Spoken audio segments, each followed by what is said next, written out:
Welcome to the Fear and Greed Business Interview. I'm Jennifer Duke. Reporting season is all wrapped up, and now we can clearly see the themes that emerged throughout the period. It's a good time for investors to take a look back at the various results and the comments made by management because it gives us an idea as to where we're heading and where those opportunities might be. And that's why I'm talking today to the team from Wilson Asset Management about how they found reporting season and which stocks they're specifically watching. Remember, this is general information only. You should definitely seek professional advice specific to your circumstances before making any investment decisions. Sam Koch is a senior investment analyst at Wilson Asset Management with a focus on small cap stocks. Sam, welcome to Fear and Greed. Thanks, Jen. Great to be here. So reporting season can be a pretty hectic time for anyone working in this space. What did you make of it? It was a hectic time for sure. We're actually pretty happy with how reporting season went overall for us.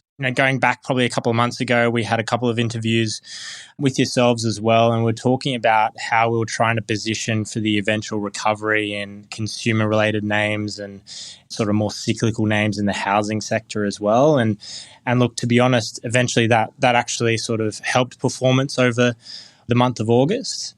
And there was a number of key themes that we can pull out from that, but we were happy with overall performance. So looking at those small caps and some of those themes, what were those ones that were emerging for you?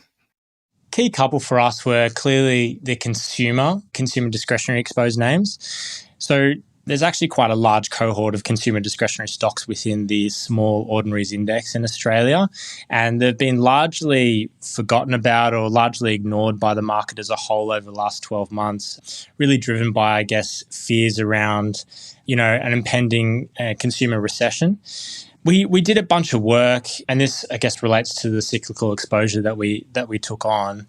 We did a bunch of work and actually looked at what the market was expecting in FY25 for a number of these names, and we compared it to what it would look like in FY19. The idea being that for retailers, for instance, on a per store basis, if we come out of a recession in FY25 and things are okay, then theoretically they shouldn't be any worse off than what was actually happening pre-COVID. And what you found is that a lot of market expectations were actually sitting below FY19, and that gave us the comfort to increase exposure there. So consumer was a sector for us that was a theme that we're happy with over reporting season.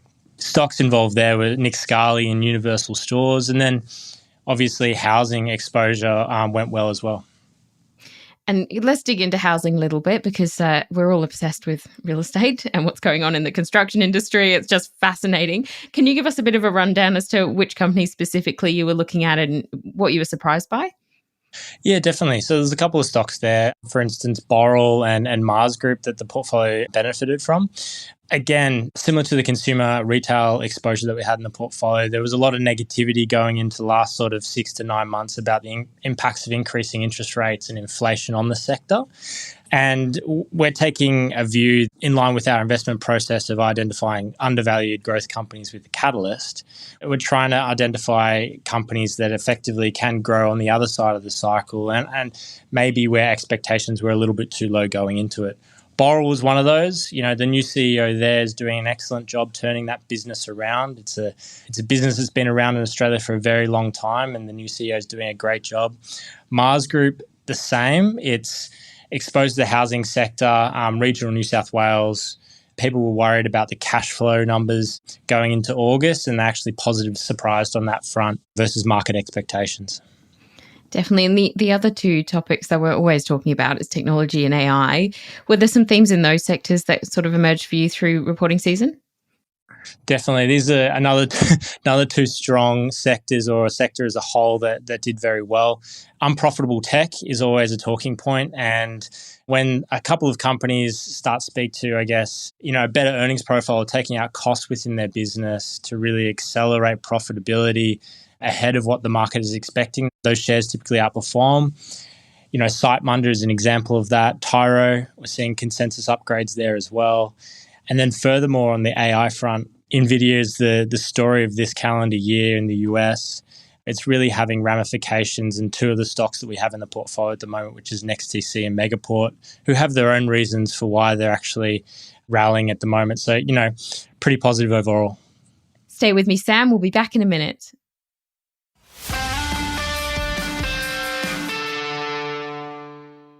I'm talking to Sam Koch, Senior Investment Analyst at Wilson Asset Management.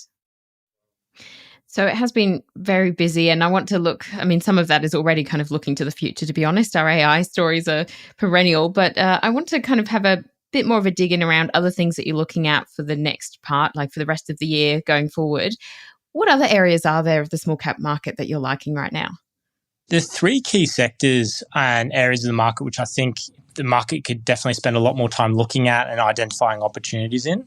For us, whilst we're still looking at consumer discretionary, we're still looking at housing, and think these sectors are undervalued and there's definitely opportunities within those. We're looking at also what's happening with the New Zealand economy, how that's going through a really rough patch at the moment, and a number of New Zealand stocks we think are underappreciated by the market. Those include, Ryman Healthcare and Mainfreight as an example. I guess the second sector that we can speak to here is, and which we're just dipping our toe a little bit in the water here, would be the non-bank financial sector. You're seeing incredible opportunities where some stocks are trading below their net tangible assets. So these are companies like Judo and AFG, where, these are good businesses run by good management teams that are just impacted, the cycles negatively impacted them at the moment. But ultimately, on the other side, we can see strong growth for those two businesses. And then healthcare is another really interesting one.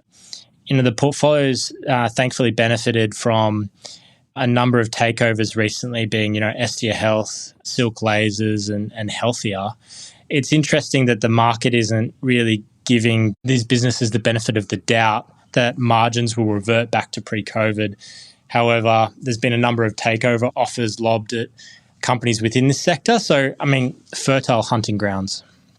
Why has there been so much M&A activity in that healthcare sector? I think healthcare is typically considered quite resilient. However, over the last, call it 12 to 24 months, the margin profile of these businesses has been impacted by, a lack of labour or significant labour inflation. Plus, in a lot of cases, demand has taken a while to come back after COVID. And so it's probably one of the last sectors to really recover from COVID. So you've got large pools of capital that are willing to look through that sort of short-term noise that maybe the public market isn't. And so you're seeing takeover offers as a result. And I'm curious to dig a little bit into those New Zealand stocks that you're talking about, because they've obviously got an election coming up. There's a lot of change potentially on the horizon in New Zealand. How are you sort of thinking about the economy and the risks there at the moment? It's a great point, because from all of our channel checks on the ground, it seems like the economy is really waiting for an update on the election. And the election is actually a real catalyst for a number of economy-exposed stocks and the share market overall. We've got exposure to Ryman Healthcare. Ryman Healthcare is an aged care facility and sort of nursing facility in New Zealand. And these businesses used to trade on, 3 times net tangible assets, and they're currently trading at about 1 times.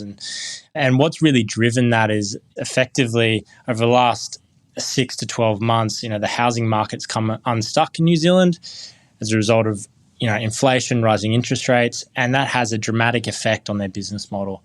And as a result, they had to raise money at depressed prices. But from here, we see that the actual long-term indicators of housing demand are actually pretty positive in New Zealand and starting to tick up. So we believe that Ryman's is directly able to benefit from that trend. And secondly, on Mainfreight, another great example of sort of a cracking business that's cyclically exposed. These guys did benefit a lot during COVID. Increased freight rates and the like definitely benefited their business. But what we're starting to see is spot freight rates are actually below pre-COVID now. And Mainfreight has this excellent model where, they continue to roll out and continue to invest ahead of the curve and continue to grow irrespective of the economic environment. And so we believe that analyst expectations and market expectations over the next couple of years are well below what Mainfreight could actually grow at, the rates that Mainfreight could actually grow at. And so we're excited about that opportunity as well. So it does sound like there's a lot of opportunities, and we've covered a lot of ground here geographically and across industries. So out of everything that we've discussed, what are a couple of the small cap stocks that you particularly like right now and that you think our listeners should think about? Yeah, definitely. I was two key stocks that I was keen to speak to today. The first one is actually a really interesting one. It's NZX. It's the New Zealand Stock Exchange, and obviously it's listed there as well. There is actually a lot going on under the hood here at the NZX. You'd think it's just a typical exchange business like the ASX that we've got here, but there's actually three distinct business units. They've got the capital markets business, which is similar to ASX. You've got a passive fund manager, it's called Smart Shares. Effectively, ETF provides ETF and passive investing vehicles for the New Zealand public. That has about $11 billion in assets under management. And they've also got a platform administration business, which has about $11 billion in funds under administration, similar to the likes of Hub and Netwealth and Praemium that we've got here in Australia. So at the current share price, you're buying the capital markets business before a potential recovery in corporate activity. And then you're effectively getting the passive investment manager and the funds and administration business, which are both growing strongly for free. So we think it's actually a really exciting play, both on the recovery in corporate activity and just as sum of the parts basis. So that would be the first one. And then the second one, I hesitate only in the sense that we've got a result coming up this month for Premier Retail Group that I'm keen to speak about. You know, this is a core holding for us within, the Wilson Asset Management Capital Fund. And, we're really backing Solomon Lew as, the founder, owner, operator of that business. And he's done a phenomenal job over the years in terms of running the core retail business, but also growing Smiggle and Peter Alexander out to be global rollout stories that they are. And he probably has one of the best, balance sheets in the sector as well. Interestingly enough, during August, a month ahead of their date that they were due to report, Solomon Lew, who I think is in his 70s, is starting to speak about breaking up the conglomerate and realising the inherent value within the vehicle.